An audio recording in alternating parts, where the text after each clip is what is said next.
الله الرحمن الرحيم. طبعا بما ان احنا النهارده على 30 اكتوبر وما زلنا في شهر اكتوبر، فالقصص اللي بتتناول حرب اكتوبر كتير قوي. لكن النهارده انا اخترت قصه لجندي بسيط اسمه سيد ابو قمصان.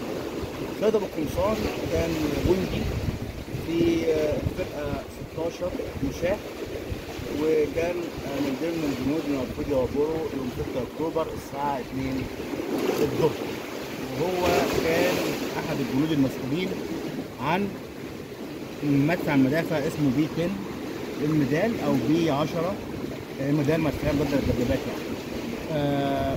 المدفع ده المفروض اصلا بيتكون من 3 اجزاء وبياخد وقت عشان يتركب.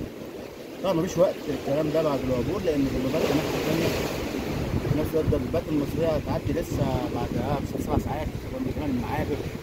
كان لازم يكون الحاجات جاهزه، كان لازم تكون الحاجات جاهزه، يعني المدفع يكون منقول جاهز، مفيش وقت، الثانيه هتفرق. الجندي ده كان الشده بتاعت القتال بتاعته، اكله وصابرته والحاجات كتير، حوالي 40 كيلو جرام تقريبا. المدفع نفسه وزنه لوحده 86 كيلو جرام.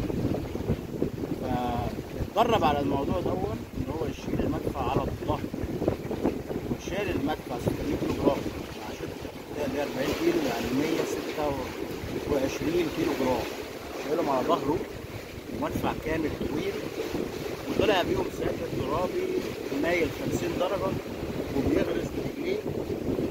زمايله بيقولوا ان هو كان طالع اسرع منهم بشكل، لان ربنا سبحانه وتعالى يعني حاطط معاه ملايكه عشان يعرف يطلع بسرعه. فقد ايه الاراده والصبر والقدره وفي هدف وليه تاثير كبير جدا على قدرات الانسان. فتحيه للشهيد سيد ابو قمصان من الفرقه 16 المشاة في قتل القتال الطاري